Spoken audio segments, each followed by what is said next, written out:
Hi friends, இது உங்கள் land with GMK. இந்த வீடியோவில் நம்ம டிஎன்பிஎஸ்சி 2022 குரூப் 4 மற்றும் விஏஓ எக்ஸாமுக்காக ப்ரிப்பேர் பண்ணிகிட்ருக்கோம். அது மட்டும் இல்லை, இது ப்ரிப்பேர் பண்ணுறது உங்களுக்கு டெட் எக்ஸாம் ப்ரிப்பேர் பண்ணுறவங்களுக்கும் கண்டிப்பாக யூஸ்ஃபுல்லாக இருக்கும். ஓகேவா? இப்போ இதில் நம்ம என்ன பார்த்துருக்கோம் அப்படின்னா, இது வரைக்கும் இலக்கியம் 1ல் நம்பர் 1 வந்துட்டு என்னென்னா நம்ம முடிச்சிட்டோம். திருக்குறள் தொடர்பான செய்திகள், மேற்கோள்கள், தொடரை நிரப்புதல், இது எல்லாமே என்னென்னா நம்ம பார்த்து முடிச்சிட்டோம். 19 அதிகாரமும் நம்ம பார்த்துட்டோம். இப்போ நம்ம இந்த வீடியோவிலேருந்து நம்ம ஸ்டார்ட் பண்ண போகிறது என்னென்னா 2வது ரோமன் லெட்டர். ஸோ 2வது ரோமன் லெட்டர் தான் நம்மளுக்கு என்ன கொடுத்துருக்காங்கன்னா அறநூல்கள் அப்படிங்கிறது. இந்த அறநூல்களில் பார்த்திங்கன்னா நமக்கு நாலடியார், நான்மணிக்கடிகை, பழமொழி 400, முதுமொழி காஞ்சி, திருக்கடுகம், இன்னா 40, இனியவை 40, சிறுபஞ்ச மூலம், ஏலாதி, ஔவையார், இந்த மாதிரியான இது கொடுத்துருக்காங்க. இந்த பாடல் தொடர்பான செய்திகள் தெரிஞ்சிருக்கணும். அது போக என்னென்னா 14 கீழ்கணக்கு நூல்களோட பிற செய்திகளும் தெரிஞ்சிருக்கணும். ஓகேவா? ஆக்சுவலாக என்னென்னா நம்மளுக்கு 14 கீழ்கணக்கு நூல்கள் எல்லாமே கொடுக்கல. அதில் சில அறநூல்கள் மட்டும்தான் என்னென்னா கொடுத்துருக்காங்க. அது மட்டும் இல்லாமல் நம்ம இப்போ ஏற்கனவே நம்ம வீடியோ போட்டிருந்தோம். ஃபர்ஸ்ட் வீடியோ நியூ புக்கா ஓல்டு புக்கா அப்படிங்கிறது. நம்ம நியூ புக் படி பார்த்தாலும் இதில் 2-3 டாபிக்ஸ் தான் வரும். நம்ம ஓல்டு புக் படி பார்த்தாலும் இதில் ஒரு 4-5 டாபிக்ஸ் வரும் மேக்ஸிமம். ஓகேவா? ஸோ அப்போ நம்ம ரிமைனிங் டாபிக்ஸ் எப்படி படிக்கிறதுனா நம்மளா சர்ச் பண்ணி தான் படிக்கணும். இப்போ நம்ம 14 கீழ்கணக்கு நூல்கள்னா என்ன அப்படிங்கிறத பார்த்துடலாம் இந்த வீடியோ நோட்ஸில். அது போக நாலடியார் பற்றியும் என்னென்னா இந்த நோட்ஸில் இந்த வீடியோலேயே நம்ம வந்துட்டு படிச்சிடலாம். ஓகேவா? இப்போ பார்க்கலாம். ஸோ 14 கீழ்கணக்கு நூல்கள். 14 கீழ்கணக்கு நூல்கள் அப்படிங்கிறத நம்ம வந்துட்டு 3 இதாக பிரிக்கிறாங்க. அறநூல், அகநூல், புறத்திணை அப்படின்னு சொல்லிட்டு. ஓகேவா? இந்த 14 கீழ்கணக்கு நூல்கள் அப்படிங்கிறது சங்க நூல்களுக்கு அதுக்கப்புறமா தோன்றின தொகுப்பை தான் நம்ம வந்துட்டு 14 கீழ்கணக்கு நூல்கள் அப்படின்னு சொல்கிறோம்.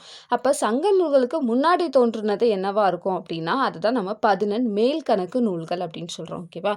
ஸோ 14 மேல்கணக்கு நூல்கள் அப்படின்னா அதில் 8 தொகை, 10 பாட்டு அதெல்லாம் நம்ம படிச்சிருப்போம். இப்போ நம்ம 14 கீழ்கணக்கு மொதல் படித்து முடிச்சிடலாம்.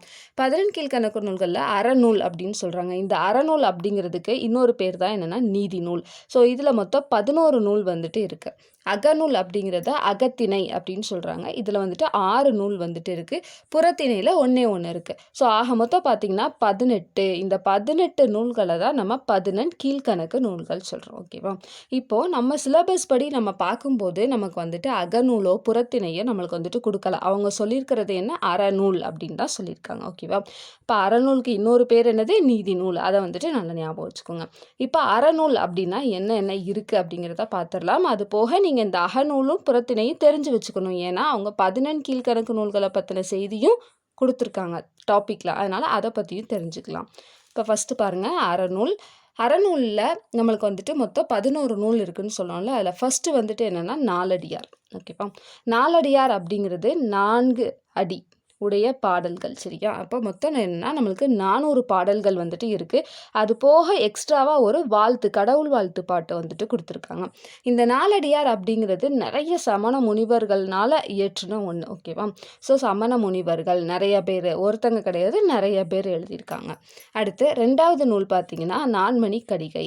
நான்மணிக்கடிகையில் இது வந்துட்டு 102. ஓகேவா? ஸோ 102 + 2 2ங்கிறது இந்த கடவுள் வாழ்த்து. இந்த கடவுள் வாழ்த்து வந்துட்டு திருமாலை பற்றினது அப்படின்னு சொல்லுவாங்க. ஸோ 102 + 2 மொத்தம் 104 பாடல்கள் வந்துட்டு நான்மணிக்கடிகையில் இருக்குது. இதை எழுதினவர் பார்த்தீங்க அப்படின்னா விளம்பி நாகனார். உங்களுக்கு ஆப்ஷனில் 104 இல்லை அப்படிங்கிற பட்சத்தில் நீங்கள் 102 அந்த மாதிரி வந்துட்டு செலக்ட் பண்ணிக்கலாம். அடுத்து பாருங்கள் இன்னா 40. இன்னா 40 அப்படிங்கிறது வந்துட்டு என்னென்னா 40 பாடல்கள். 40 பாடல்கள் +1 என்னென்னா கடவுள் வாழ்த்து பாடல். மேக்ஸிமம் என்னென்னா நம்மளுக்கு ஆன்சரில் கடவுள் வாழ்த்து பாடலை சேர்க்காம கூட கொடுக்கறதுக்கான வாய்ப்புகள் இருக்குது. ஸோ அதை பார்த்துக்கோங்க. 40 + 1. இந்த இன்னா 40 அப்படிங்கிறத எழுதினவங்க கபிலர். அடுத்து இனியவை 40. அதே மாதிரி 40 பாடல்கள் ப்ளஸ் என்னென்னா நம்மளுக்கு ஒரு கடவுள் வாழ்த்து பாடல். இதை எழுதினவங்க பூதஞ்சேந்தனார். நம்மளுக்கு பாடல் எண்ணிக்கை கூட முக்கியம் இல்லை. அது கூட ரொம்ப கேட்க மாட்டாங்க. மேக்ஸிமம் எக்ஸாமில் கேட்க மாட்டாங்க, கேட்டது இல்லை. ஆனால் இந்த ஆத்தர் யார் வந்துட்டு அதை எழுதியிருக்காங்க அப்படிங்கிறத மறக்காமல் பார்த்துக்கோங்க. அடுத்து திரிகடுகம். திரிகடுகம் அப்படிங்கிறதுல 100 பாடல்கள் இருக்குது. இதை வந்துட்டு நல்லாதனார் அவர்கள் வந்துட்டு எழுதியிருக்காங்க. ஆசாரக்கோவை. ஆசாரக்கோவையில் 100 பாடல் ப்ளஸ் என்னென்னா ஒரு கடவுள் வாழ்த்து பாடல். இதை எழுதினவங்க பெருவாயிர் முள்ளியார். அடுத்து பாருங்கள் 7வது பழமொழி 400. இந்த பழமொழி 400 அப்படிங்கிறது 400 பாடல்கள் சரியா? 400 பாடல்கள். இதை வந்துட்டு முன்றுரை அரையனார் வந்துட்டு எழுதியிருக்கிறாரு. இது ரொம்பவே முக்கியமானது பழமொழி 400. அடுத்து சிறுபஞ்ச மூலம். சிறுபஞ்ச மூலம் அப்படின்னு பார்க்கும்போது நமக்கு மொத்தம் 104 பாடல்கள் வந்துட்டு இருக்குது. காரியாசன் அப்படிங்கிறவங்க எழுதியிருக்கிறாங்க. ஏலாதி 80 பாடல்கள் இருக்குது. எழுதினவங்க கனிமேதாவியார். அடுத்து திருக்குறள். நம்ம இதுக்கு முன்னாடி வீடியோஸ்லேயே நம்ம எல்லாமே முடிச்சிட்டோம் திருக்குறள் பற்றி. பார்க்காதவங்க அந்த வீடியோவை பார்த்துக்கோங்க ஓகேவா? ஸோ திருக்குறள் அப்படிங்கிறது நமக்கு மொத்தம் 1330 பாடல்கள் இருக்குது. திருவள்ளுவர் அவர்கள் எழுதியிருக்கிறாங்க. 11வது நூல் வந்துட்டு முதுமொழி காஞ்சி. முதுமொழி காஞ்சி 10க்கு 10 10 பாடல்களில் 10 அந்த மாதிரி, அதாவது 10 அதிகாரத்தில் 10 பாடல்கள் அந்த மாதிரி ஓகேவா? ஸோ டோட்டலாக நம்மளுக்கு 100 பாடல்கள் இருக்குது. இதை எழுதினவங்க கூடலூர் கிழார். ஸோ மொத்தம் என்ன கொடுத்துருக்காங்க நம்மளுக்கு 11 அறநூல்கள் வந்துட்டு கொடுத்துருக்காங்க. இந்த 11 அறநூல்களில் பார்த்தீங்க அப்படின்னா நாலடியார் அப்படிங்கிறது புது புக்லேயும் இருக்குது, பழைய புக்லேயும் இருக்குது. நான்மணி கடிகை பார்த்தீங்கன்னா ஓல்டு புக்கில் மட்டும்தான் இருக்குது. அது போக பழமொழி 400 அப்படிங்கிறது புது புக்லேயும் ஓல்டு புக்லேயும் ரெண்டுலேயுமே என்னென்னா இருக்குது. போக மீதி வந்துட்டு நம்மளுக்கு சில நியூ புக்ஸில் இருக்குது, சில ஓல்டு புக்ஸில் இருக்குது ஓகேவா? இப்போதைக்கு நான் இந்த 3 தான் பார்த்துருக்கேன், ப்ரிப்பேர் பண்ணியிருக்கேன். அதனால் இந்த 3 இப்போதைக்கு உங்களுக்கு சொல்கிறேன். ஓகே, இப்போ அறநூல் பற்றி நல்லா பார்த்துக்கோங்க. இந்த ஆத்தர் நேமை ஞாபகமாக வச்சுக்கோங்க. அடுத்து அகநூல் அப்படிங்கிறத பார்க்கலாம். அகநூல் அப்படிங்கிறதுல நம்மளுக்கு மொத்தம் 6 நூல்கள் வந்துட்டு இருக்குது. அதில் பார்த்திங்கன்னா நம்மளுக்கு 5 50 அப்படிங்கிறது.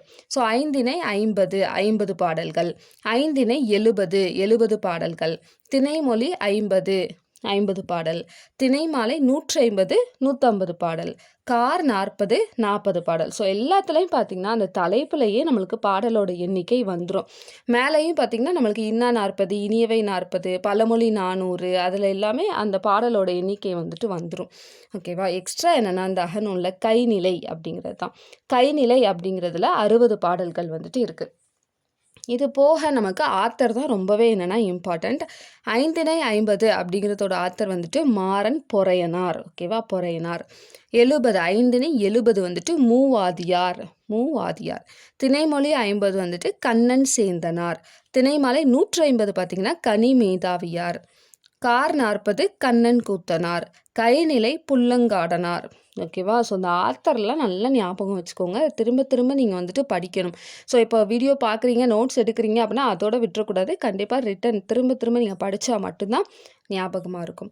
அடுத்து லாஸ்ட்டாக ஒன்று என்னென்னா புறத்திணை. ஸோ இதை வந்துட்டு அகநூல், இதை தான் நம்ம அகத்திணை சொல்லுவோம். புறத்திணை புறம் பற்றிய நூல் ஓகேவா? ஒன்று தான் இருக்குது. களவழி 40 அப்படிங்கிறது தான். ஸோ களவழி 40 அப்படிங்கிற நூல் எழுதுனவங்க பொய்கையார் ஓகேவா? இதில் என்னென்னா 40 பாடல்கள், களவழி 40 பாடல்கள் இருக்குது.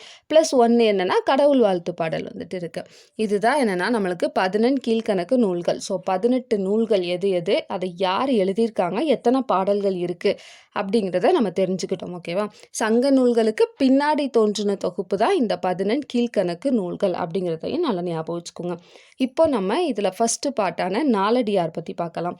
ஸோ நம்ம சிலபஸ்லையும் என்ன தான் கொடுத்துருக்காங்க அப்படின்னா அறநூல்களில் ஃபஸ்ட்டு நாலடியார் தான் கொடுத்துருக்காங்க. ஸோ இன்றைக்கி நம்ம நாலடியார் பற்றியும் பார்த்துடலாம் இந்த வீடியோலையே. நாலடியார். ஸோ நாலடியார் அப்படிங்கிறதுல நம்மளுக்கு மொத்தம் 400 பாடல்கள் வந்துட்டு இருக்குது. இது வந்துட்டு கடவுள் வாழ்த்த பாட்டை சேர்க்காம ஓகேவா? ஸோ 400 பாடல்கள் இருக்குது. இதோட ஆசிரியர் வந்துட்டு யாருன்னா சமண முனிவர்கள். நான் ஏற்கனவே சொல்லியிருந்தேன், நிறைய முனிவர்கள் வந்துட்டு எழுதியிருக்காங்க. ஸோ சமண முனிவர்கள். இந்த சமண முனிவர்கள் நிறைய பேர் எழுதியிருக்காங்கல்ல, அப்போ அதை மொத்தமாக யாராவது ஒருத்தங்க எடுத்து கலெக்ட் பண்ணி அதை வந்துட்டு தொகுத்துருப்பாங்க ஓகேவா? அந்த தொகுத்தவர் தான் யாருன்னா பதுமனார். ஸோ அதை எழுதினவங்க சமண முனிவர்கள், ஆனால் அதை தொகுத்தவங்க பதுமனார். அதை வந்துட்டு ஞாபகம் வச்சுக்கோங்க. அடுத்து எப்படி திருக்குறளில் வந்துட்டு முப்பால்கள் இருக்கோ, அறத்துப்பால், பொருட்பால், காமத்துப்பால்னு இருக்கோ, அதே மாதிரியே என்னென்னா நாலடியார்லேயும் என்னென்னா 3 பால்கள் வந்துட்டு இருக்குது. அந்த மாதிரி முப்பாலாக பகுத்தவர் யார் அப்படின்னு பார்த்தோன்னா தருமர் அப்படிங்கிறவர் தான் என்னென்னா பகுத்திருக்கிறாரு. நாலடியார் வந்துட்டு நாலடியார் எல்லாமே என்னென்னா எந்த கருத்துக்களை கூறுது அப்படின்னா அறக்கருத்துக்களை கூறுது. ஏன்னா நம்ம ஏற்கனவே பார்த்துருந்தோம் நாலடியார் அப்படிங்கிறது ஒரு அறநூலில் ஒரு நூல் ஓகேவா? ஸோ இது வந்துட்டு ஒரு அறக்கருத்துக்களை கூறக்கூடிய நூலாக இருக்குது. அது மட்டும் மட்டும் இல்லாமல் நாலடியார் 11 கீழ்கணக்கு நூல்களில் ஒன்றாவும் இருக்குது. இந்த நாலடியாரோட சிறப்பு பெயர் என்னென்னா நாலடி நானூறுன்னு சொல்கிறாங்க, வேளாண் வேதம் அப்படின்னு சொல்கிறோம். ஓகேவா? ஸோ 2 சிறப்பு பெயர் வந்துட்டு ரொம்பவே ஃபேமஸானது. நாலடி 400, 4 அடியில் இருக்கக்கூடிய 400 பாடல் அப்படின்னு சொல்லலாம், வேளாண் வேதம் அப்படின்னு சொல்லலாம். ஓகேவா? அடுத்து இதில் இருக்கக்கூடிய பாடல்களோட விவரம் பார்க்கலாம். ஸோ மொத்தம் 400 பாடல்கள், கடவுள் வாழ்த்தோடு சேர்த்து 401 பாடல்கள். எப்படி பிரிச்சிருக்காங்கன்னா, கடவுள் வாழ்த்து பாட்டு 1, அறத்துப்பாலில் 130 பாடல்கள் இருக்குது, பொருட்பாலில் 240 பாடல்கள், காமத்துப்பாலில் 30 பாடல்கள். ஆக மொத்தம் டோட்டலாக பார்த்தீங்கன்னா 401 பாடல்கள் வந்துட்டு நம்மளுக்கு நாலடியாரில் இருக்குது. அதை ஞாபகம் வச்சுக்கோங்க. அடுத்து பாருங்கள், நாலடியார். நான் ஏற்கனவே சொல்லியிருந்தேன், நாலடியாருங்கிறது அறநூல். அறநூலுக்கு இன்னொரு பேர் என்ன? நீதி நூல். ஸோ நாலடியாருங்கிறது நீதி நூல்களில் ஒன்றாவும் இருக்குது. 11 கீழ்கணக்கு நூல்களில் ஒரே ஒரு தொகை நூல் அப்படின்னா எதுனா அது நாலடியார் மட்டும்தான். ஓகேவா? ஸோ இது இம்பார்ட்டன்ட் கொஸ்டின், பார்த்துக்கோங்க. ஒரே ஒரு தொகை நூல் 11 கீழ்கணக்கில், அது வந்துட்டு நாலடியார் தான். இந்த நாலடியார் அப்படிங்கிறது வெண்பாக்களால் ஆனது. நம்ம திருக்குறள் பார்த்தோம்ல, குறள் வெண்பான்னு சொல்லிட்டு, அது மாதிரி நாலடியாருங்கிறது வெண்பாக்களால் ஆனது. இது வந்துட்டு 4 அடி உடையது. ஓகேவா? ஒவ்வொரு பாட்டிலையும் 4 அடிகள் வந்துட்டு இருக்கும். நாலடியார் அப்படிங்கிறது முத்தரையர் என்னும் பிரிவினை பற்றி கூறும் நூல். ஸோ நாலடியாரில் யாரை பற்றி கூறுறதாங்க அப்படின்னா முத்தரையர் அப்படிங்கிற ஒரு பிரிவு மக்களை பற்றி என்னென்னா கூறக்கூடிய நூலாக வந்துட்டு அமைஞ்சிருக்கு. இந்த நாலடியாரை ஆங்கிலத்தில், அதாவது இங்கிலீஷில் ஜியு போப் அவர்கள் வந்துட்டு என்னென்னா டிரான்ஸ்லேட் பண்ணியிருக்கிறாரு. திருக்குறளுக்கு இணையாக வந்துட்டு என்னென்னா இந்த நூலை போற்றுறாங்க. ஓகேவா? ஸோ அதுக்கு வந்துட்டு ஒரு எக்ஸாம்பிளாக வரக்கூடிய லைன் தான் என்னென்னா, 4ம் 2ம் சொல்லுக்குருதி, பழகு தமிழ் சொல்லருமை 4 2. ஸோ 4 அப்படிங்கிறது நாலடியாரையும், 2 அப்படிங்கிறது திருக்குறளையும் என்னென்னா குறிக்குது. அது மாதிரி இங்கேயும் என்னென்னா 4 2, 4ங்கிறது நாலடியார், 2ங்கிறது திருக்குறளை வந்துட்டு குறிக்குது. ஸோ இந்த மாதிரி திருக்குறளுக்கு இணையாக வந்துட்டு என்னென்னா நாலடியாரை வந்துட்டு போட்டிருந்தாங்க. ஸோ இணையாக போற்றப்படும் ஒரே ஒரு நூல் என்னென்னா அது வந்துட்டு நாலடியார் தான். அதை ஞாபகம் வச்சுக்கோங்க. இது வந்து என்னென்னா நம்மளுக்கு இதில் வரக்கூடிய பாடல்கள். ஸோ என்னென்ன பாடல்கள் வந்துட்டு நம்மளுக்கு வந்துக்குன்னா, நம்ம நாலடியார் அப்படிங்கிறது புது புக்லேயும் இருக்குது, ஓல்டு புக்லேயும் இருக்குது. சரியா? ஸோ ஓல்டு புக்கில் வரக்கூடிய ஒரு பாடல் லைன் தான், வரி தான் என்னென்னா நான் இங்கே கொடுத்துருக்கேன். நாய்க்கால் சிறுவிரல் போல் நன்கனிய ராயினும் அப்படிங்கிற ஒரு பாடல் வரி. ஓகேவா? அடுத்து பார்த்தீங்கன்னா, இது புது புக்கில் இருக்கிறது. 7th புக்கில் அழியா செல்வம் அப்படிங்கிற டாப்பிக்கில் கொடுத்துருக்காங்க. வைப்புலி கோட்பா வாய் தேயிர் கேடில்லை அப்படின்னு ஆரம்பிக்கக்கூடிய ஒரு பாடல். இப்போ நம்ம இந்த பாடலையும் பார்த்துடலாம். ஏன்னா நம்மளுக்கு லைன்ஸை கொடுத்து கூட என்னென்னா இது எந்த நூல், இதை யார் எழுதுனாங்க அப்படின்லாம் வந்துட்டு டிஎன்பிசியில் கேட்பாங்க. ஓகேவா? ஸோ அதனால் இப்போ நம்ம அந்த பாடலையும் பார்த்துடலாம். இப்போ இந்த பாட்டு வந்துட்டு நம்மளுக்கு ஓல்டு புக்ஸில் வந்துட்டு இருக்குது. ஓகேவா? ஸோ என்ன பாட்டுன்னு பார்த்துருங்க, ரீட் பண்ணி பாருங்கள் நீங்களும். நாய்க்கால் சிறுவிரல் போல் நன்கனிய ராயினும் ஈக்கால் துணையும் உதவாதார் நட்பெண்ணாம் சேத்தானும் சென்று கொள்ளல் வேண்டும் செய்விலைக்கும் வாய்க்கால் அணையார் தொடர்பு அப்படிங்கிறது. சரியா? இது வந்துட்டு சமண முனிவர்கள், நம்ம ஏற்கனவே பார்த்தது தான் சமண முனிவர்கள். இப்போது இதுக்கு அடுத்த பாட்டு புது புக்கில் இருக்கக்கூடிய பாட்டு பார்க்கலாம். வைப்புலி கோட்படா வாய்த்தீயிர் கேடில்லை மிக்க சிறப்பின் அரசர் செறின் வவ்வார் எச்சம் என ஒருவன் மக்கட்கு செய்வன விச்சை மற்று அல்ல பிற அப்படிங்கிற பாட்டு தான். ஸோ இந்த 2 பாட்டு லைன்ஸையும் நல்லா ரீட் பண்ணிக்கோங்க. ஏன்னா லைன்ஸை கொடுத்து கேட்குறதுக்கான வாய்ப்புகள் அதிகமாக இருக்குது.